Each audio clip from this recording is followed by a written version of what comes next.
So ఒక రైటర్గా మీ first pitch ఏంటి? రైటర్గా ఒక రెస్పెక్ట్ చూసిన సినిమా సలార్. మీ పాత్ర ఎంతవరకు ఉంది సలార్లో ఒక రైటర్గా? స్టోరీ ఆస్పెక్ట్ కానివ్వండి, డైలాగ్ కానీ అన్ని డిస్కషన్స్లో ఉన్నాము. ఓ అందుకే నేను ప్రభాస్కి ఓన్లీ 2.5 minutes రాశారు డైలాగ్స్. ఆ క్యారెక్టర్ అంతే మాట్లాడాలనిపించింది. అండ్ మోర్ కట్అవుట్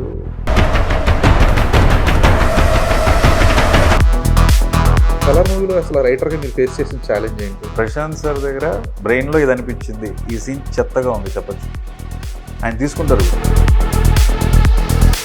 సలార్ 2 కూడా వర్క్ చేస్తాను. తారక్ గారి సినిమా కూడా పార్ట్ ఆఫ్ ద క్రియేటివిటీ. ఒకసారి తీసుకెళ్ళి అంత్యక్రియలన్నీ కలుపుకుని ఎంతగా చేయొచ్చు సార్? అన్ని కలిపి 70,000 అవుతాయి సార్. ఎల్కేజీ కన్నా తక్కువే. అది చాలా రిలేటబుల్ అనమాట. 70,000 అవుతుందంటే ఎల్కేజీ కంటే తక్కువ అనగానే అవును కదా నిజమే. బర్త్ దగ్గర నుంచి మొదలైన ఖర్చుతో పోలిస్తే చావు ఖర్చు బేరు మినిమం. అది కూడా స్టోరీ ఫస్ట్ మీరు అనుకున్నది నాగ చైతన్యకి ఫిట్ చేశారు. హాయ్ సందీప్ రెడ్డి బండ్లా, ఎలా ఉన్నారు? Good sir. ఎక్సైటెడ్ ఉన్నారా రిలీజ్కి? Excited, yeah. అంటే ప్రీమియర్స్ అయినాయి, నిన్న విజయవాడలో షో కూడా అయింది కాబట్టి more than excitement, I'm very happy. ఎలా ఉంది రెస్పాన్స్? అంటే మీరు అనుకున్న పాయింట్స్కి జనాలు నవ్వుతున్నారు, రియాక్షన్స్ అన్ని మీరు ఎక్స్పెక్ట్ చేసినట్టుందా? చాలా చాలా సంతోషం అండి. ఏ బీట్స్ అనుకున్నామో, ఏ పంచెస్కి, ఏ ఎమోషన్ ప్లేసెస్లో కూడా పర్ఫెక్ట్ రియాక్షన్స్ అన్నీ వచ్చినాయి. సో రైటింగ్ సైడ్ సక్సెస్ అయినని అనుకుంటున్నాను. ఓకే. సో మీ జర్నీ అనేది డైరెక్టర్గా కాదు కదా, స్టార్ట్ అయింది యాక్చువల్ యాక్టర్గా కదా? అవునండి. ఇండియన్ ఏజ్ 25 అని చెప్పేసి అవునవును. ఒక ఇండిపెండెంట్ షార్ట్ ఫిలిం. అవును, అంటే దానికి కూడా నేను రైటర్నేనండి. రైటర్ చేస్తూ సో రైటర్స్కి వచ్చే ఎర్నింగ్స్కి మనకి డైలీ లైఫ్ సరిపోదు కదా. సో ఉన్న ఏమి అవకాశాలు వస్తే అన్ని అవకాశాలు చేశాను. సో ఆ సినిమాకి రాయటంతో పాటు ఒక చిన్న క్యారెక్టర్ అనుకుంటే ర్యాండమ్గా అప్పటికప్పుడు అనుకుని చేసేసాను. ఓకే, చిన్న క్యారెక్టర్ ఏం కాదు అది, అసలు బాగుంటుంది. ఎందుకంటే మేము ఫేస్బుక్ అప్పటికి యూట్యూబ్ ఇంకా పరిచయం లేక ఈ ఫేస్బుక్లో చూసిన వీడియోస్ అనమాట అవి. బాగా వైరల్ అయ్యి, బాగా వైరల్ అయింది అది. ఇప్పుడు కూడా ఎవ్రీ 2 months వన్స్ ఏదో ఒక డైలాగు, ఏదో ఒకటి బయట లైఫ్ అంటే ఏంటి ఎక్స్ప్లెయిన్ చేస్తారు కదా, నీకు నువ్వు చేసుకుందరు ఇదంతా. సో ఈ డైలాగ్ వర్షన్స్ మొత్తం డైలాగ్ అంతా మీదేనా ఇవన్నీ? అంటే హార్డ్ హీటింగ్ కదా ఆ టైంకి, చాలా సటిల్ గా చెప్పిన హార్డ్ హీటింగ్. అవునండి. ఇదంతా నీకు నువ్వు చేసుకుంది, నీ నెత్తి మీద ఎవడు పెట్టలేదు, ఇది ఎవడెళ్ళమనండి నేను పార్టీలకి, ఎవడు కొనుక్కోమనండి ఇవన్నీ అని చెప్పేసి అంటారు కదా. అసలు అది చాలా, అంటే దానికంటే ముందు ఏం చేశారు సార్ అసలు? అంతకుముందు నేను బీటెక్ మెకానికల్ అయిపోయిన తర్వాత 1 year సేల్స్లో జాబ్ చేశాను. తర్వాత 7-8 years ఐటీలో జాబ్ చేశాను. సాఫ్ట్వేర్ జాబ్ చేసి మానే సినిమాల్లోకి వచ్చాను. సో మరి మీ సినిమా ఇంట్రెస్ట్ ఎప్పుడు స్టార్ట్ అయింది అసలు? యాక్చువల్లీ రైటింగ్ సైడ్కి రావాలనో, డైరెక్షన్ చేయాలని ఎప్పుడు అనుకోలేదండి. లైక్ ఎనీ కామన్ మ్యాన్, మనం స్క్రీన్ మీద చూసినప్పుడు ఫస్ట్ అటెన్షన్ యాక్టింగ్కి వెళ్తుంది. ఓకే, మనం ఆ యాక్టర్ అవుదాం అనుకుంటాం తప్ప టెక్నికల్ సైడ్ వెళ్ళాలనే ఉద్దేశం లేదు. అయితే నాకు తెలిసిన ఆయన సునీల్ గారని, నేను బ్యాడ్మింటన్ ఆడతాను, సో ఆయన కూడా నా కొలీగ్ ప్లేయర్, ఆయన పెద్ద ప్లేయరు. సో ఆయన హీ ఈజ్ ఇంటూ ఫిల్మ్స్, ఆయన విఎఫ్ఎక్స్ సైడ్ 20 years నుంచి ఉన్నారు. Okay. So he was the one to encourage me. Timing బాగుంది కదా, రైటింగ్ ఎందుకు చేయకూడదు సండే అంటే, అక్కడి నుంచి రైటింగ్ ట్రై చేయడం స్టార్ట్ చేసి ఇంకా తిరగడం మొదలుపెట్టి ఆ ప్రాసెస్లో స్టార్ట్ అయింది. అసలు సో ఒక రైటర్గా మీ ఫస్ట్ పిచ్ ఏంటి? షార్ట్ ఫిలిమ్స్ లాగానే ఫిలిం, ఎనీథింగ్. అసలు మీ ఫస్ట్ వర్క్ ఏంటి అసలు? రైటర్గా చాలా సినిమాలు, చాలా డైరెక్టర్స్తో పనిచేశానండి. ఓకే. బట్ గోస్ట్గానే ఉండిపోయాను, నా క్రెడిట్ కానీ అవేం జరగలేదు. Okay. So good or bad, after a long travel, ఇప్పుడు యూట్యూబ్లో ఇండియన్ ఏజ్ 25 అనే ఒక ఇండిపెండెంట్ ఫిలిం అనేది చిన్న తెర అయితే, బిగ్ స్క్రీన్ మీద వచ్చిన నా first cinema, start to end పనిచేసిన సినిమా, రైటర్గా ఒక రెస్పెక్ట్ చూసిన cinema Salaar. Okay. So I think that will be my first film. So Salaar రైటర్గా అంటే మీ పాత్ర ఎంతవరకు ఉంది సలార్లో ఒక రైటర్గా? క్రియేటివ్ టీంలో డైరెక్టర్ గారు, నేను, హనుమాన్ గారు, ఓకే, ముగ్గురు ఉంటామండి. So all discussions, story aspect కానివ్వండి, డైలాగ్ కానీ అన్ని డిస్కషన్స్లో ఉన్నాము.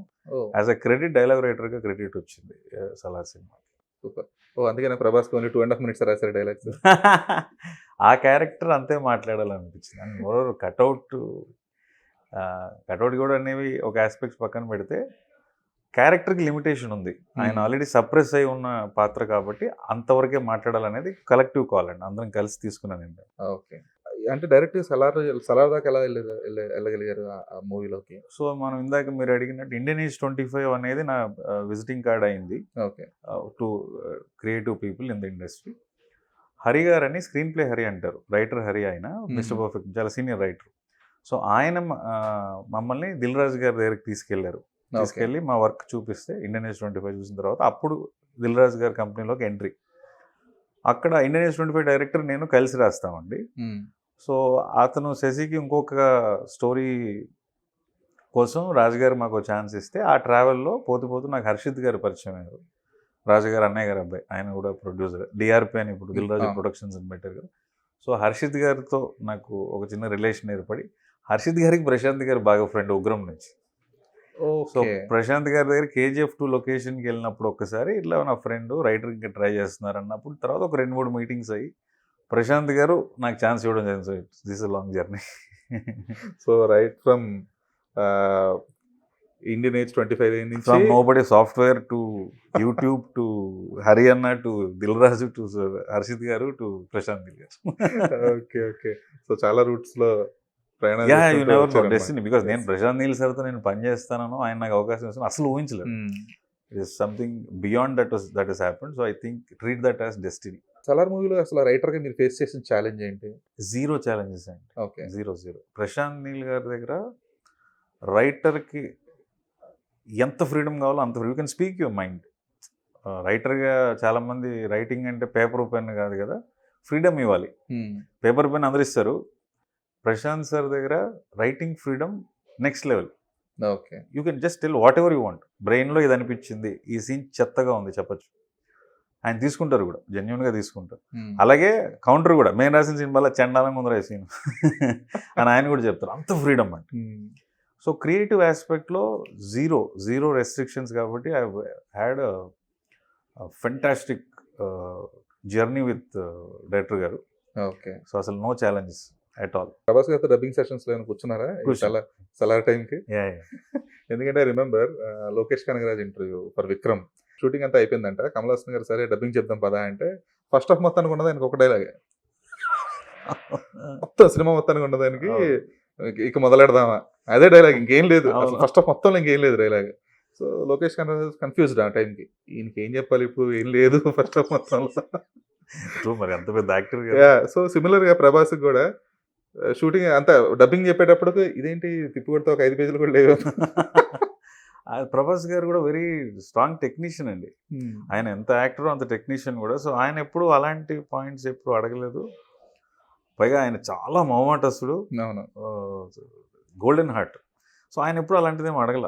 ఆయన లైన్స్ ఎలాంటి ప్రియారిటీ ఇస్తారో కౌంటర్ లైన్స్ కూడా అంత బాగుండాలని క్వశ్చన్ చేస్తారు తప్ప ఇది తక్కువ ఉన్నాయేంటి ఎక్కువ ఉన్నాయేంటి లేదు, ఎప్పుడు లేదు. బేసిక్ ఇంకా హ్యాపీ ఫీల్ అయ్యి ఉంటుంది తక్కువ డైలాగ్స్ ఉంటుంది. ఓ మొహమాట. ఆనెస్ట్గా I had gala time dubbing కానీ షూట్ కానివ్వండి, చాలా ట్రావెల్ ప్రభాస్ సార్తో కూడా. సో అలాంటి ఇబ్బంది ఎప్పుడు రాలా, ఆయన ఎప్పుడు అడగలేదు కూడా అసలు. సలార్ 2 కూడా వర్క్ చేస్తాను sir. Okay, as a dialogue writer and story wise కూడా. షూర్. అంటే ప్రశాంత్ గారితో నేను రైటింగ్ అనేది వదలనండి, unless he kicks me out. నువ్వు రాయట్లేదురా బాబు ఇంకా నీ వల్ల కాదంటే తప్ప. Okay. Because is like a brother to me, is like a family figure. So ఆయనతో రైటింగ్ ఇప్పుడు తారక్ గారి సినిమా కూడా I'm part of the creative team. So I'm continuing that, I'm not leaving it. Super. NTR Neel. Correct. Okay, good. అంటే ఒక most happening writer అనుకోవచ్చు ఇప్పుడు Salaar and NTR Neel ఇవన్నీ ఫిలిమ్స్తో. So మళ్ళీ డైరెక్టర్గా ఒక అడుగు తీసుకున్నారు, అంటే మీ ఉన్న ఫామ్లోంచి కొంచెం బయటకు వచ్చినట్టు మీరు. ట్రూ కదా. సో ఈ స్టెప్ తీసుకోవాల్సిన రీజన్ ఏంటి అసలు, అంటే ఆ థాట్ ప్రాసెస్ ఎప్పుడు స్టార్ట్ అయింది? యాక్చువల్గా మీరు ఇందాక చెప్పినట్టు ఫలానా డైరెక్టర్ అయిపోవాలంటే డెస్టినేషన్ అంటే గోల్ కూడా లేదండి. రైటర్గానే స్టార్ట్ అయ్యాను. వెరీ ఆనెస్ట్లీ రైటింగ్ వరకు నేను ఏమైనా చేయగలిగితే చాలు అన్నట్టుగానే స్టార్ట్ అయ్యాను. డ్యూరింగ్ ద ప్రాసెస్ రకరకాల పీపుల్తో ట్రావెల్ చేయడం వాటిలో ఎక్కడో చిన్న ఇంట్రెస్ట్ వచ్చింది. డైరెక్షన్ కూడా మనం చెప్పాలనుకున్న కథలు మేబీ మనం అనుకున్న కథ మనం చెప్తే బెటర్గా చెప్తామేమో. బికాజ్ మీ లైఫ్ ఎక్స్పీరియన్సెస్ మీకంటే బాగా ఎవరు చెప్పలేరు. సో అట్లా మీలో నుంచి వచ్చిన కథ మీరు చెప్తే బాగుంటుందని అనిపించి, సో నేను అనుకున్న స్టోరీస్ చెప్పడానికి డైరెక్షన్ అటెంప్ట్ కూడా చేద్దాం అనే ట్రావెల్ కూడా మధ్యలోంచి స్టార్ట్ అయింది. అట్లా అప్పుడు రాజుగారితో కంపెనీలో ఉన్నప్పుడు నేను నా ఐడియాస్ కూడా పిచ్ చేయడం స్టార్ట్ చేశాను. ఓకే. ఆ ప్రాసెస్లో అది ప్రోగ్రెస్ ఇంకా అవ్వట్లేదు. ఆ టైంకే నాకు ప్రశాంత్ గారి పరిచయమే సలార్కి వచ్చేటప్పుడు ఇటు వచ్చేసాను కంప్లీట్గా. ప్యారలల్గా ఇప్పుడు జనక అయితే కనుక అనే స్క్రిప్ట్ రాజుగారు అప్పటికే ఓకే చేసి పెట్టారు. సో నెరేషన్స్ అవి అవుతున్నాయి, ఇంకా యాక్టర్స్ ఫైనల్ కాలేదు కాబట్టి బై గాడ్స్ గ్రేస్ నాకు ఈ ప్రశాంత్ సార్తో ట్రావెల్ రావటం నేను ఇటు కంటిన్యూ చేసుకుంటున్నాను. సో మీరు అంటే దిల్ రాజు గారి బ్యానర్లో ఉన్నప్పుడు సో ఆయన చెప్పిన ఫస్ట్ కాన్సెప్ట్ ఇదేనా, మీరు చెప్పి ఓకే చేయించుకున్న స్క్రిప్ట్ ఇదేనా? వేరే కథ చెప్పారండి. ఓకే. కోవిడ్కి ముందు నేను వేరే స్టోరీ లైన్ ఒక రామ్ కామ్ జానర్ ఒకటి చెప్పాను. సో రాజుగారు ఓకే గో హెడ్ చెప్పేశారు. కోవిడ్ వచ్చింది, లాక్డౌన్. నాకు సినిమాలు చూసే అలవాటు, పుస్తకాలు చదివే అలవాటు అసలు లేదు, నిల్లు. మా ఇంట్లో సినిమా బ్యాడ్ హ్యాబిట్. ఇంజనీరింగ్ వరకు మా ఇంట్లో టీవీ కూడా లేదు. పిల్లలు పాడైపోతాడు మా నాన్న కొనలా. Railway employee, so mind set అట్లా ఉంటుంది కదా. సో ఆ కోవిడ్ తర్వాత నేను కొంచెం చిన్న చిన్న ఈ game of Thrones, God father అవన్నీ అప్పుడు చూసేసి ఒక ఒలింపిక్ మెడల్ వచ్చేసిన ఫీలింగ్ వచ్చేసింది. ఎందుకంటే చాలామంది స్టోరీ డిస్కషన్ లేదా రెఫరెన్స్ చెప్తారో సినిమా, నేను మెల్లగా ఇలా పైకి చూస్తాను అనమాట. ఏంటి ఇది కూడా చూడలేదంటే లేదండి, అలా తిట్లు తిని అల్టిమేట్గా అప్పుడు టైం దొరకడంతో కొన్ని ఓటీటీ ఎక్స్పోజర్, కొన్ని ఫిలిమ్స్ ఎక్స్పోజర్ అప్పుడు వచ్చింది. తర్వాత నా కంటెంపరీ డైరెక్షన్ డిపార్ట్మెంట్లో ఉన్న కొలీగ్స్ని, మా నెక్స్ట్ జనరేషన్ ఏడీస్ అందరితో రెగ్యులర్గా టచ్లో ఉంటూ మాట్లాడుతుంటే సమ్వేర్ ఐ ఫెల్ట్ ఒక ఫస్ట్ స్టెప్ తీసుకుంటున్నప్పుడు ఏదన్నా new idea, new concept or scale are period, ఈ మూడుట్లో ఏదో ఒక స్టెప్ తీసుకుని ఒక డైరెక్టర్గా బయటకు వస్తేనే అట్లీస్ట్ ఒక విజిబిలిటీ వస్తుంది, అట్లీస్ట్ ఒక పర్లేదు అబ్బా ఒకడు వచ్చాడు అనే ఫీలింగ్ అనిపిస్తుందని ఆ అనాలిసిస్లో నుంచి ఇది ఎప్పుడుదో ఐడియా, జనకైతే కనుక ఐడియా నాకు ఎప్పుడో ఉండింది. తర్వాత రాజుగారికి మా హర్షిత్ గారికి ఫస్ట్ ఇది ఐడియా అని చెప్పడం, ఇమీడియట్గా ఆయన తీసుకెళ్ళి రాజుగారికి చెప్పడం, రాజుగారు ఓకే చేసాడు. రాజుగారు ఓకే చేస్తారని నేను ఎక్స్పెక్ట్ చేయలేదు. అవును, అంత తొందరగా ఇది ఒప్పుకోరే. అంటే ఈ idea little out of the box. So అందుకని ఆలోచించాను. సో మళ్ళీ నేనే వెళ్ళి రాజుగారికి, సార్ ఆ కథ వద్దండి ఈ కథ చేస్తాను అంటే ఆయన షూర్ ఇది కూడా చేసేద్దాం, డెవలప్ చేసుకుంటాను అట్లా స్టార్ట్. ఓకే. సో మీరు ఫస్ట్ ఒక స్క్రిప్టింగ్ అనుకొని దానికంతా ప్రాపర్గా స్టోరీ బోర్డు అంతా రెడీ చేసుకున్న తర్వాత మీరు ఫస్ట్ పిచ్ చేసింది ఎవరికి అదర్ దెన్ దిల్ రాజు గారు? ఈ కథ జనకైతే కనుక ప్రశాంత్ నీల్ గారికి చెప్పాను. ఓకే. ప్రశాంత్ నీల్ గారికి చెప్పాను. తర్వాత నాని గారు, విఎంఆర్ గారు అని మన ఎస్విసిలో నాని గారు పిఆర్ఓ గారు, విఎంఆర్ అని గుంటూరు డిస్ట్రిబ్యూటర్. ఓకే. సో మేమందరం ఒక బ్యాచ్ అనమాట, ఒక గ్యాంగ్, హర్షిత్ గారు మేమందరం. సో ఫస్ట్ విఎంఆర్ గారితో నాని గారు నాకు ఎప్పుడు first audience, very critical audience. మొఖం మీద చెప్పేస్తారు ఇంకా దరిద్రంగా ఉంది కానీ. సో అట్లా వాళ్ళకి ఫస్ట్ చెప్పాను. ఆ ఫస్ట్ ఆడియన్సెస్లో ప్రశాంత్ నీల్ గారు, హొంబాళే ప్రొడ్యూసర్స్కి, కేజీఎఫ్ ప్రొడ్యూసర్స్కి కూడా చెప్పాను. అందరూ ఎక్సైట్ అయ్యారు ఈ ఐడియా మీద. ఓకే. అండ్ వాళ్ళు ఇచ్చిన ఆ ఎనర్జీతో ఇంకా కంటిన్యూ చేసుకుంటూ డెవలప్ చేసుకుంటూ వెళ్ళిపోయాను. సో మీరు చెప్పారు ఈ స్టోరీ ఫస్ట్ మీరు అనుకున్నది నాగ చైతన్యకి పిచ్ చేశారు అని చెప్పేసి ఇంతకుముందు కొన్ని ఫ్యూ ఇంటర్వ్యూస్లో. ఎందుకని మెటీరియలైజ్ అవ్వలేదు అక్కడ అది? అప్పటికే చైతన్య గారు, శేఖర్ కమ్లా గారు యూజ్ ఆల్రెడీ లవ్ స్టోరీ అనే సినిమా జరుగుతున్న ఆ టైంకి వెళ్ళాను నేను. ఓకే. సో ఎస్విసిలోనే థ్యాంక్ యూ కూడా సిమిలర్ ప్యారలల్ లైన్స్లోనే జరుగుతుంది. సో సిట్టింగ్స్ అయినాయి, కూర్చున్నాము. తర్వాత చైతన్య గారి ఓల్డర్ కమిట్మెంట్స్ ఉన్నాయి కొన్ని. ఇప్పుడు విక్రమ్ కే కుమార్ గారితో అమెజాన్ సిరీస్ దూత. సో ఆ ప్రాసెస్లో ఎక్కడో టైం వెళ్ళిపోతుంది, సార్ చాలా బిజీగా ఉన్నారు. తర్వాత రాజు గారితో ఒక్కసారి చైతన్య గారు అందరం కూర్చొని మాట్లాడుకున్న తర్వాత ప్రాబబ్లీ టైం లైన్స్ ఇంకా టైం పట్టేటట్టు ఉంది అన్న ఇన్ఫర్మేషన్ రావడంతో వేరే ట్రయల్స్ స్టార్ట్ చేసుకున్నాం. ఆ తర్వాత అలాగే నరేషన్స్ చెప్తే అల్టిమేట్గా సుహాస్ గారు ఓకే చేశారు. ఓకే. ఆయన ఓకే చేయడంతో project is on. Okay. So Chaitanya నుంచి సుహాస్కి ఈ ట్రాన్సిషన్ షిఫ్ట్ అయినప్పుడు ఈ సినిమా స్కేల్ తగ్గడం కానీ అలాంటిది జరిగిందా, లేదంటే మీరు అనుకున్న ఫస్ట్ క్యాన్వాస్లోనే తీయగలిగారా? ఇది ఫస్ట్ క్యాన్వాస్ ఏం తగ్గలేదు, జీరో. ఏ యాక్టర్స్ అనుకున్నామో అందరూ యాక్టర్స్ యాజ్గా పేపర్ మీద నేను 2020లో ఏ యాక్టర్స్ అనుకుని పేపర్ మీద రాశాను, ప్రతి యాక్టరు ఉన్నారు సినిమాలో. జస్ట్ హీరో ఎవరు అన్న was the question. And Suhas గారు ఆ ప్లేస్కి వచ్చారు అంతే, మిగతా వాళ్ళందరూ వాళ్ళే ఉన్నారు. వెరీ ఫార్చునేట్, అనుకున్న ఆర్టిస్టులు దొరకడం, అది ప్రొడ్యూసర్ మనకి ఇవ్వటం అనేది నిజంగా. అంటే బడ్జెట్ స్కేల్ కొంచెం మారుతాయి కదా, నాగ చైతన్య అనగానే కొంచెం బెటర్ బడ్జెట్స్ వస్తాయి అట్లా. బడ్జెట్లో నో కాంప్రమైజ్, మార్కెట్స్ మారుతాయి. ఇప్పుడు ఒక ఎస్టాబ్లిష్డ్ స్టార్ హీరోకి బిజినెస్ సైడ్ డిఫరెన్స్ ఉంటుంది, ఒక్కొక్క హీరోకి ఒక్కొక్క మార్కెట్ ఉంటుంది. ఓకే. బట్ మేకింగ్ సైడ్ ఏమీ మారదు, it is still the same.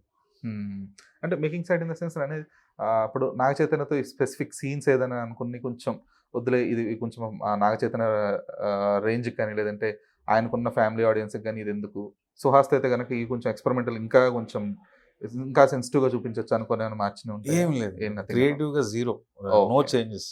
What ever ఆయనకి ఏం చెప్పామో అదే కదా ఇంతో తీసామంతే. Mhm. బికాస్ కథ లాంటిదండి ఇది. మధ్యతరగతి నేపథ్యంలో స్కేల్ పెరిగేదే ఉండదు.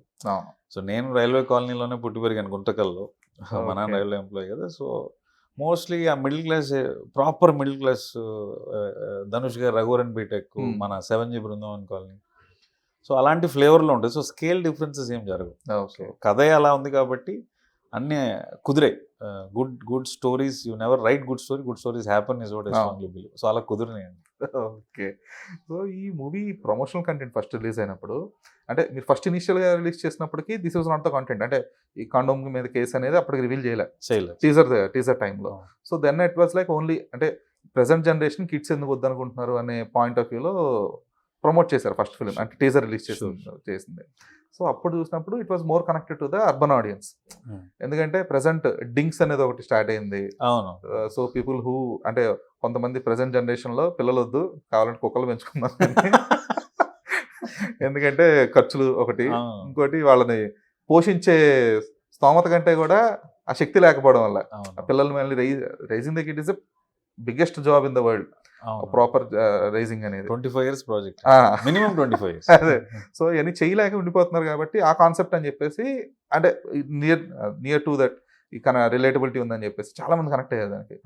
కట్ చేస్తే మీరు మళ్ళీ ఇప్పుడు ట్రైలర్లో ఎప్పుడైతే కేసు వేస్తాం దీని మీద, కాండోమ్ మీద కేసు అనేటప్పటికి ఓహో, సో దీన్ని ఇలా స్టార్ట్ చేసి ఇక్కడ తీసుకొచ్చారు అన్నట్లుగా ఎలివేట్ చేశారు దాన్ని. సో ఈ కాన్సెప్ట్ అనేది రాసుకున్నప్పుడు మీరు చెప్పారు మీ పర్సనల్ ఎక్స్పీరియన్సెస్ కూడా ఉన్నాయి అని చెప్పేసి. సో బట్ మీరు చేసిన R&D ఏంటి, రీసెర్చ్ అండ్ డెవలప్మెంట్ ఏంటి దీని రిలేటెడ్? ఈ డింక్స్ అనేది మీకు దాని పరిధిలో తీసుకునేది చేశారా? ఇది డింక్, మన కథకి డింక్ సంబంధం. ఇప్పుడు డబుల్ ఇన్కమ్ నో కిడ్స్ అనేది కదా డింక్ అంటే. మన దగ్గర డబుల్ ఇన్కమ్ కాదు, he is only earning point. నేను కథ చేసేసి నెరేషన్ అయిపోయి ఇంకా ఫ్లోర్స్కి వెళ్తున్నప్పుడు నేను ఎక్కడో ర్యాండమ్గా ఆర్టికల్ చదివాను, డింక్ అని ఒకటి ఉందంట. అంటే ఏంటబ్బా అంటే double income no kids is the idea. Double income doesn't fit in to my story. లేదు. తీసుకున్న రీసెర్చ్ ఏంటి అంటే, కన్స్యూమర్ ఫోరంలో కేసు వేస్తున్నప్పుడు లీగల్ ప్రొసీడింగ్స్ ఎలా ఉంటాయి. సో ఇంతకుముందు జరిగిన సూయింగ్ కల్చర్ ఇండియాలో తక్కువ ఉన్నాయి, but suing is a big thing in maybe overseas, యూఎస్లో చాలా ఎక్కువ. సో అలాంటివి ఏమేమి జరిగినాయని చెక్ చేసి చాలా ఫన్నీ ఆస్పెక్ట్స్ ఉన్నాయి. ఇప్పుడు మన బిస్కెట్ ప్యాకెట్ లేదా ఇంకో కాఫీ గ్లాస్ పైన caution, it might cause burns, ఇంత టెంపరేచర్ ఉంటుందని రాయించింది కూడా one case. Some old lady వేరే కంట్రీలో కాఫీ కొనుక్కుని పార్కింగ్లో కాల్ మధ్యలో గ్లాస్ పెట్టి రివర్స్ చేస్తుంటే జర్కొచ్చి కాఫీ కాల్ మీద పడి స్కిన్ బర్న్ అయితే ఆవిడ సూ చేశారంట కాఫీ కంపెనీ. వాళ్ళు ఏమన్నారు, అది కాఫీ వేడిగా ఉంటుంది బేసిక్ కదా అది, అవును మరి నువ్వు రాయాలి కదా అన్నారు. తర్వాత రాయడం and she won the case also. తర్వాత నుంచి అందరు అలర్ట్ అయిపోయి రాయడం మొదలుపెట్టారు. So every caution are conditions apply, terms and conditions, things to remember, షరతులు వర్తిస్తాయి, స్టార్ మార్క్, ఇవన్నీ ఇక్కడ నుంచి వచ్చినాయి. సో ఈ పాయింట్స్ కూడా నేను కథలో డిస్కస్ చేస్తున్నాను. So it connects to everybody. ఈ సూయింగ్ అనేది నాకు తెలిసి ఆగడు సినిమాలో MS నారాయణ గారి క్యారెక్టర్ వల్ల కొంచెం అందరికీ తెలిసింది. ఆయన అందులో ప్రతిదానికి నేను ఎండబడుతుందని చెప్పేసి, విటమిన్ D ఎఫిషియన్సీ ఉందని చెప్పి నాకు ఎండబడట్లేదు, అందుకని నా పక్కింటోడి మీద కేసేసాను. ఓహ్, థాట్ రాలేదండి, బట్ మేబీ యా. సో అక్కడ అలా పరిచయం అయింది అది నాకు తెలిసి, ఎందుకంటే ఇప్పుడు మన ఇండియన్ కల్చర్లో అంత లేదు సూ చేయడం అనేది చిన్న దాని మీద. సో మీరు చెప్తుంటే అది గుర్తొచ్చింది నాకు. పాసిబుల్ MS నారాయణ చెప్తాడు అనమాట, నాకు ఎండబడట్లేదు, సో నా విటమిన్ D డెఫిషియన్సీ కారణం నా పక్కనోడు 3 ఫ్లోర్లు సన్లైట్ రాకపోవడం. సన్లైట్ అది కూడా కట్ చేసేయచ్చు. సో అలాగా. అండ్ ఈ స్టోరీ వచ్చేటప్పటికి ఇప్పుడు ఈ కన్స్యూమర్ ఫోరం వరకు ఫైన్, అంటే మీరు కొత్త ప్రొసీడింగ్ ఒకటే ఎక్స్ప్లెయిన్ చేయాలనుకున్నా, ప్రొసీజరల్ ప్రాసెస్ ఎలా ఉంటుంది అని చెప్పేసి మీరు స్క్రీన్ ప్లేలో తీసుకున్నారు. అండ్ దీనికి ప్రాపర్ అంటే మీరు ఒక ప్రశ్నలు ఎవరెత్తినప్పుడు దానికి ఒక సమాధానం కూడా ఉండాలి. ఒక సినిమాలో మీరు ఇచ్చే సొల్యూషన్ ఏంటి అసలు దీనికి? I think I last to watch the film. Okay. So reasons పరంగా ప్రతి థాట్, ఇప్పుడు ఈ కేసు ఏ ప్రోడక్ట్ అయినా, ఫర్ ఇప్పుడు మనం అనుకున్నప్పుడు కాండమ్ కంపెనీ మీద కేసు అనగానే కామన్ మ్యాన్ నుంచి మోస్ట్ ఇంటలెక్చువల్ లాయర్కి ఏమేమి క్వశ్చన్స్ వస్తాయో ప్రతి క్వశ్చన్ సినిమాలో ఉంటుంది. దానికి తగినట్టే వెరీ లాజికల్ ఆన్సర్ కూడా ఇచ్చాం. ఓకే.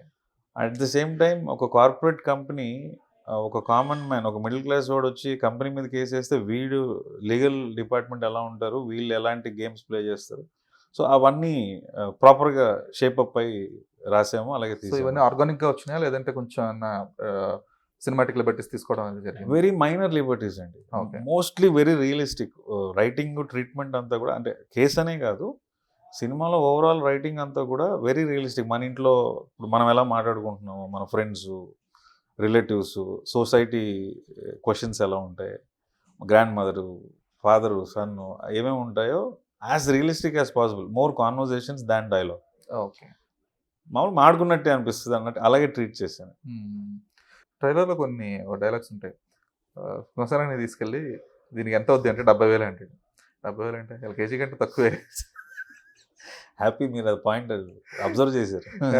అంటే నిజంగానే ఇప్పుడు ప్రెసెంట్ నాకు పాప 1.5 year. ఓ సో నాకు ఇప్పటి నుంచి చెకింగ్ చేస్తుంటే ఓహో నర్సరీకి 60,000, ఎల్కేజీకి 2 లక్షలు ఇట్లా ఉందన్నమాట.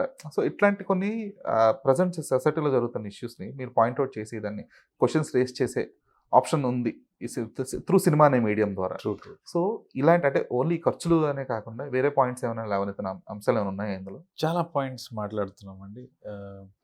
ఇప్పుడు మీరు ఒక ఫాదర్ అని చెప్పారు. ఫస్ట్ ఆఫ్ ఆల్ కంగ్రాట్స్, మీకు కూతురు పుట్టింది, నాకు కూతురు 4 years. So as a father, ఇప్పుడు మీరు ముందు మ్యారేజ్ కాకముందు మీరు ఒక సన్ను, ఇప్పుడు మ్యారేజ్ చేసుకుని పాప పుట్టిన మీరు ఒక తండ్రి అయ్యారు కదా. సో మీ మైండ్ సెట్ షిఫ్ట్ అవుతుంది. మీరు మీ నాన్నగారు మీకు ఏమేం చేయలేదో అసలు అన్నీ గుర్తుపెట్టుకుని నా కూతురు అవన్నీ సఫర్ అవ్వకూడదు, బెస్ట్ ఇవ్వాలనుకుంటాం కదా. సో ఆ mind set, that's a very strong emotion, అది ప్రతి తల్లిదండ్రికి ఉంటుంది. సో ఆ ఎమోషన్ మీదే డిస్కస్ చేసాం సినిమా అంతా. ఇప్పుడు బెస్ట్ ఇవ్వాలి, ఇప్పుడు మీరు ఖర్చు గురించి ఎందుకు ఆలోచిస్తున్నారంటే, ఇప్పుడు సిటీలో ఒక 20 టాప్ స్కూల్స్ ఉన్నాయి. టాప్ స్కూల్లోనే మన పిల్లల్ని జాయిన్ చేద్దాం అనుకుంటాం, కానీ ఎక్కడో మన ఫైనాన్షియల్ కండిషనో ఇంకోటి ఆలోచించి మనం కాంప్రమైజ్, ప్రతి ఒక్కడు కాంప్రమైజ్ అవుతాం. ఇప్పుడు ఒక ఆటో తోలుకునేవాడు, చిన్న ఉద్యోగం చేసుకునేవాడు, సంపాదన లేనివాడు కూడా మన పిల్లలు బెస్ట్ ఇవ్వాలని అనుకుంటారు. సో అలాంటి స్ట్రాంగ్ ఎమోషన్ ఉన్నవాడికి ఇలాంటి ఆస్పెక్ట్ చెప్తే సడన్గా వాడు ఏం చేయాలో తెలియదు కదా. అందుకని వాడికి ఐడియా వచ్చి అటు వెళ్తాడు అన్నట్టుగా కథ తీసుకున్నాం. బట్ సినిమాలో మాట్లాడే పాయింట్స్ అన్నీ కూడా వెరీ రూటెడ్ టు ఎవ్రీబడి, అందరూ కనెక్ట్ అయ్యేటట్టుగానే రిలేటబుల్ టాపిక్స్. ఎందుకంటే అది చాలా రిలేటబుల్ అనమాట. 70,000 అవుతుందంటే ఎల్కేజీ కంటే తక్కువ అనగానే అవును కదా నిజమే. అది బిగ్గెస్ట్ సెటైర్ అండి. అంటే రైటింగ్ కొంచెం నాకు రాజు హిరాని గారు అంటే బాగా ఇష్టం, జంధ్యాల గారు అంటే నాకు గాడ్లీ ఫిగర్. సో ఆ సర్కాజం ఉంటుంది కదా. శ్మశానం అంటే డెత్, మనం మాట్లాడుతున్న ఒక బర్త్ గురించి. సో బర్త్ దగ్గర నుంచి మొదలైన ఖర్చుతో పోలిస్తే చావు ఖర్చు బేర్ మినిమం. అది కూడా ఎల్కేజీ కూడా కాదు, ప్రీ స్కూల్ కంటే అది 3 రెట్లు తక్కువ, 1/3. సో అది సెటైర్గా చెప్పాను. బట్ ఐమ్ వెరీ హ్యాపీ మీరు పట్టుకున్నారు. ఓకే. సో యాజ్ ఎ డైరెక్టర్గా, ఒక రైటర్గా మీరు అనుకున్నప్పుడు మీరు రాసుకునే క్యారెక్టర్ ఆర్క్స్ ఉంటాయి. ఒక స్క్రిప్టింగ్ స్టేజ్ నుంచి రాసుకున్న క్యారెక్టర్ ఆర్క్స్ ఉంటాయి. ఆన్ సెట్స్కి వెళ్ళిన తర్వాత అప్పుడు మీరు అనుకున్నట్టుగా తీయగలిగారా, లేదంటే కాంప్రమైజ్ అవ్వాల్సి వచ్చిందా? Absolutely no compromise. Okay. First నుంచి లాస్ట్ దాకా ఏది అనుకున్నాను అదే తీశాను. Improvisations are natural. మనం ఇవాళ రాసిన డైలాగ్ వర్షన్ని ఒక నెల రోజులతో చిచి ఇది ఎందుకు రాసాం అనిపిస్తుంది. అలాంటి ఇంప్రూవైజేషన్ తప్ప ఓకే. మేకింగ్ సైడ్ కానీ, రైటింగ్ సైడ్ కానీ, technicians I had absolutely no compromise. అడిగిన టెక్నీషియన్స్ అందరూ దొరికారు. ముఖ్యంగా చెప్పాల్సింది మా డిఓపి గారు, సాయి శ్రీరామ్ గారు. నాకు సినిమా ఓకే కాలేదు, నేను ఇంకా కథ కూడా రాయలేదు. Sai Sriram one amazing talent is. ఎందుకంటే నా స్టిల్ రిమెంబర్ ఒక సినిమా బావా మరదల్ కాన్సెప్ట్ ఒక మూవీ ఉంటుంది, టైటిల్ ఐ డోంట్ రిమెంబర్. చాలా బిలో యావరేజ్ ఫిల్మ్ అనమాట. కట్ చేస్తే ఈయన వర్క్ మాత్రం టాప్ క్లాస్.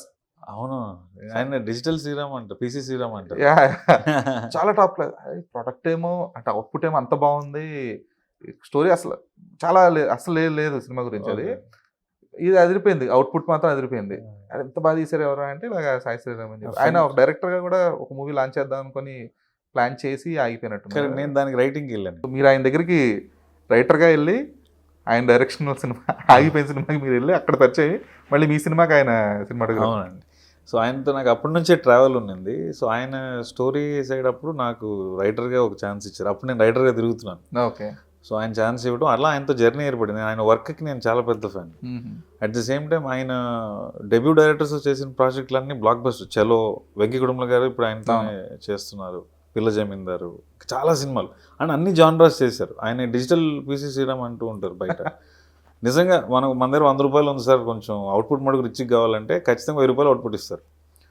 సో నేను ఇంకా నాకు సినిమా లేదు, ప్రొడ్యూసర్ లేరు, కానీ ఎక్కడో మెంటల్గా నేను నా కెమెరామెన్ నేనే అని ఫిక్స్. ఎప్పుడు చాలా చోట్ల చెప్పేసాను, ఆయన తర్వాత చెప్పాను నేను, సార్ మీ పేరు ఆల్రెడీ చెప్పేశాను నేనని.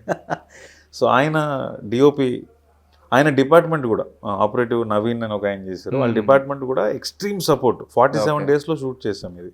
సింగిల్ షెడ్యూల్ అయితే లేదు, అక్రాస్. ఎందుకంటే అందరూ బిజీ యాక్టర్స్ ఉన్నారు. తర్వాత రామ్ కుమార్ గారు అని ఆర్ట్ డైరెక్టర్ గారు, మన మ్యూజిక్ డైరెక్టర్ ఏమో విజయబుల్ గాని గారు, బేబీ చూశారు, ఫిల్మ్ ఫేర్ కూడా వచ్చింది. నాకు ఎక్స్ట్రాడినరీ మ్యూజిక్ చేశారు, 4 పాటలు. తర్వాత ఎడిటర్ పవన్ కళ్యాణ్ అని కుర్రోడు, ఇందులో రంగబలి సినిమాలు అతను సుహాస్ గారితో ఎప్పటి నుంచో travel. Costume designer Bharat Gandhi అని, సూపర్ స్టోరీ అండి, ఆయన ఎప్పుడో ఉన్న సినిమా చేయొచ్చు, అతని ఒరిజినల్ లైఫ్ స్టోరీ. సో అతని కాస్ట్యూమ్స్. మన లిరిసిస్ట్ గారు కేకే గారితో నాకు సలార్ నుంచి ట్రావెల్. ఆయన సలార్ అన్ని పాటలు ఆయన రాశారు. జెర్సీకి నేను బిగ్ ఫ్యాన్ ఆయన వర్క్కి. సూర్యుడే గొడుగు బట్టి సలార్లో ఎలాంటి పాటో తెలుసు. అట్లా ఇంకా టెక్నీషియన్స్ సైడ్ కానీ, రైటింగ్ సైడ్ కానీ, మేకింగ్ సైడ్ అసలు అబ్సల్యూట్లీ నో కాంప్రమైజ్. ఆర్టిస్టులు కూడా రాజేంద్ర ప్రసాద్ గారు, వెన్నెల కిషోర్ గారు, ప్రభాస్ శ్రీని గారు, మురళీ శర్మ గారు, గోపరాజు గారు, తెనాలి శకుంతల అని నాయనమ్మ క్యారెక్టర్ చేశారు, ట్రైలర్లో చూసారు కదా. ఆవిడైతే నెక్స్ట్ లెవెల్ అండి యాక్టింగ్. అంటే వాళ్ళు 6-7 ఇయర్స్ ఏజ్ నుంచే వాళ్ళు వీధి నాటకాలు అంట. తర్వాత శ్రీవాణి గారని మదర్ క్యారెక్టర్ చేశారు. ప్రతి ఒక్కరు, నాకు హీరోయిన్ కొత్త అమ్మాయి సంకీర్తన అని, మలయాళం అమ్మాయి, తెలుగులోనే మొత్తం డబ్బింగ్ కూడా చెప్పింది మన సినిమా చేసింది, తెలుగులో కూడా మూవీస్ చేసింది. ఆ అమ్మాయి ఈ సినిమా తర్వాత ఆ అమ్మాయిని ప్రేమించేస్తారు యాజ్ ఎ కపుల్ అండ్ ఇండివిజువల్గా కూడా. భలే కుదిరారండి. చాలా ఇంతకుముందు చెప్పినట్టు మంచి సినిమాలు కుదురుతాయి. నాకు అన్ని కుదురునే నేను అనుకుంటున్నాను. It's blessing. No compromise. So మీరు అంటే టైటిల్ ఎంత ఫాదర్లీ ఉన్నట్టు జనకైతే గనకనే ఉన్నా కూడా కీ రోల్ వచ్చి మదర్దే ఉంటుంది. ఎందుకంటే సమాజంలో మామూలుగా పెళ్ళైన 1 or 2 yearsకే అందరినీ ఏంటి పిల్లలు అని చెప్పేసి అడిగేసే సిచ్యువేషన్. సో అలాంటిది ఈ సినిమాలో ఒక న్యూక్లియర్ ఫ్యామిలీలో తట్టు ఇంతమంది, మా మదర్ ఫాదర్ ఇంతమంది ఉన్న ఫ్యామిలీలో ఆ క్యారెక్టర్ ప్లే చేయడం అనేది, అంటే అదొక చాలా మంచి వెయిటేజ్ ఉన్న క్యారెక్టర్, ఒక మదర్ క్యారెక్టర్ అనేది అమ్మాయి. సో ఆ క్యారెక్టర్ డిజైన్ ఎలా జరిగింది అసలు? అదే పాట కూడా నా ఫేవరెట్, నా పెళ్ళామే రాదు. యాక్చువల్లీ నా wife has been a big support to me. మేమిద్దరం, నేను సాఫ్ట్వేర్ జాబ్ చేస్తున్నప్పుడు బ్యాంక్ ఆఫ్ అమెరికాలో కొలీగ్స్ అండి. సో నేను ఆ జాబ్ మానేసిన తర్వాత ఇందాక చెప్పినట్టు రైటర్స్కి, ఏడీలకి డబ్బులు ఉండవు కదా, దానికి ఇండస్ట్రీలో ఒక మార్క్ ఉంది.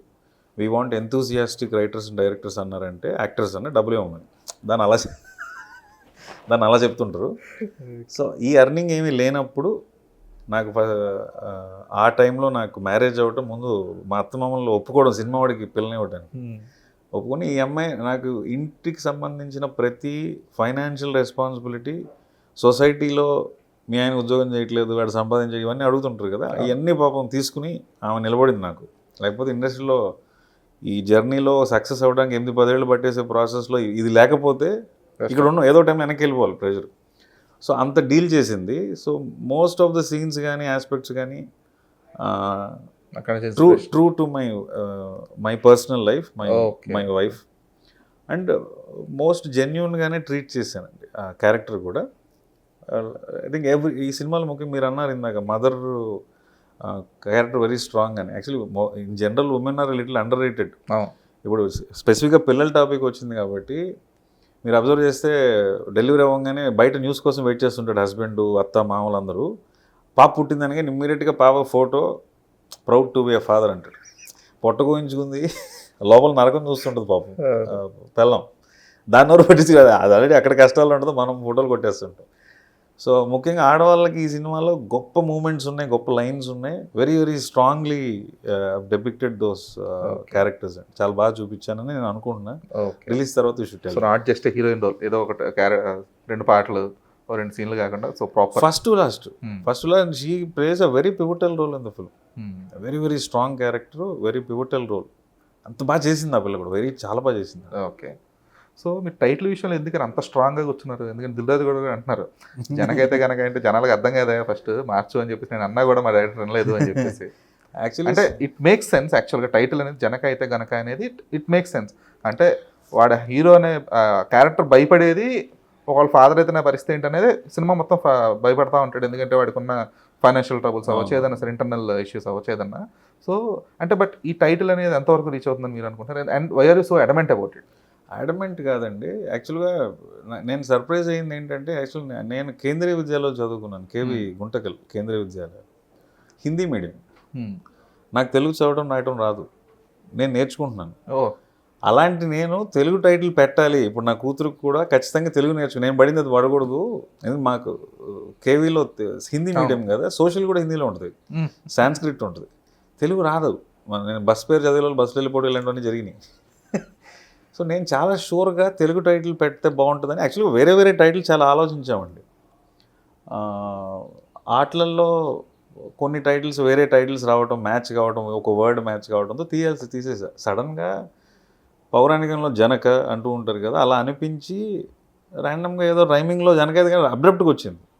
నా డిపార్ట్మెంట్కి పంపించాను, అరే ఇట్లా టైటిల్ అనుకుంటున్నాను ఏమంటారు, బాగుందన్నా చాలా బాగుందన్నారు. ఒక 2 seconds నిజంగా బాగుందన్నారు, అక్కడ కొట్టింది నాకు.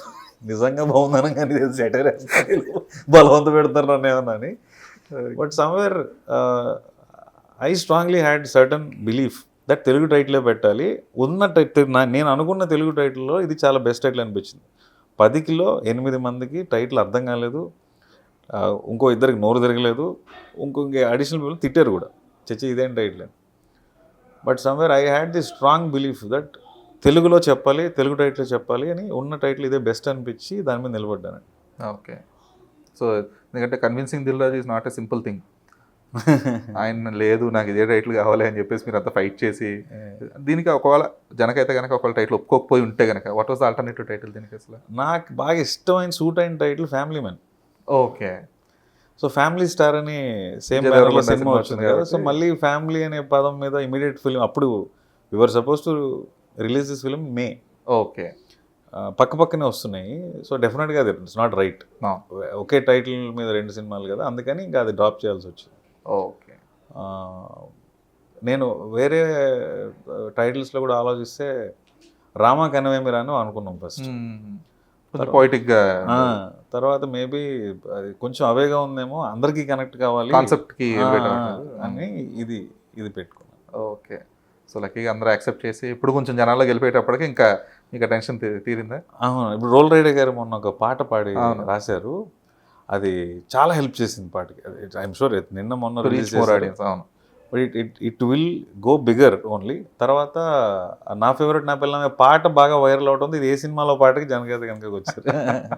At least that way come what may అల్టిమేట్గా టైటిల్ హైలైట్ అవుతుంది కదా. సినిమా చూసిన తర్వాత డెఫినెట్గా అందరూ ఓహో ఎందుకు పెట్టాడు ఈ టైటిల్ అని అయితే అనుకుంటారు. బట్ ఆ ఛాన్స్ నేను తీసుకున్నాను, because I had some gut feeling that ఈ టైటిల్ వర్క్ అవుతుందని, అందుకని అది పెట్టాను. నెక్స్ట్ ఫిల్మ్స్ ఏంటి? ఇప్పుడు ఏం లేదండి, డైరెక్షన్కి ఇప్పుడు ఇమీడియట్గా ఏం లేదు.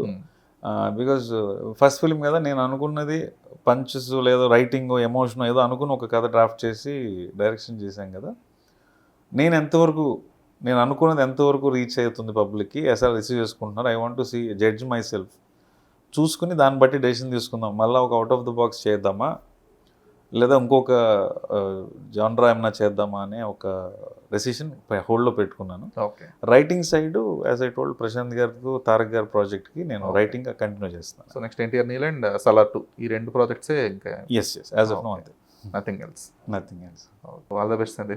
Thank you. Film super hit అవ్వాలని చెప్పి, ఎందుకంటే విజయవాడ రెస్పాన్సెస్ బాగున్నాయి. Like I was talking with some other people who watch the film as well. So వాళ్ళు కూడా చాలా బాగా పాజిటివ్గా రెస్పాండ్ అయ్యారు. సో మీరు కూడా చూడండి, చూసిన తర్వాత you drop me message of how you felt as a father now. Sure. Thank you. Thanks for your time, sir. Thank you so much.